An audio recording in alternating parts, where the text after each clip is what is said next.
In today's video, I'm going to teach you QuickBooks Online, how to change invoice number. This is a simple process, and by the end, you'll know exactly where to go and what to click, so your invoices follow the numbering system that makes sense for your business. Before we begin, make sure the feature that allows custom invoice numbers is turned on in your settings. If it isn't enabled, you won't be able to edit the invoice number field. We have a separate video that walks you through turning that on, so check that out if you don't see the option as we go.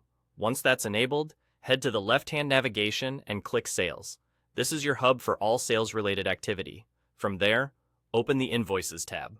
You'll see a list of all your invoices, including their status, customer, date, and amount. If you have a long list, use the search bar or filters to narrow it down by customer, date, or status, so you're sure you're working on the correct invoice. Click on the invoice you want to change. This opens the invoice details so you can review that it's the right one. When you're ready to modify it, click and Edit. That takes you into the full invoice form where all the editable fields live, including the invoice number. Find the invoice number field and click inside the text box. Replace the current number with the one you want to use.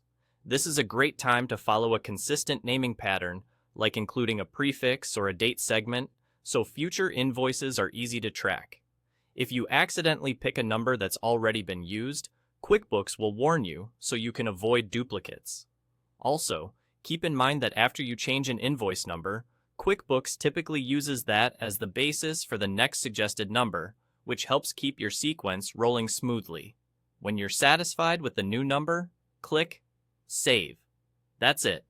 Your changes are applied, and you'll see the updated number reflected back on the invoice list.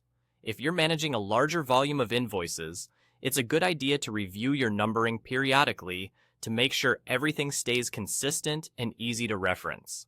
And that's all there is to it. Enable the feature in Settings, go to Sales, open the Invoices tab, select your invoice, click Edit, change the number in the text box, and save. If you don't see the invoice number field or can't edit it, revisit our video on enabling the setting first. Thanks for watching, and happy invoicing.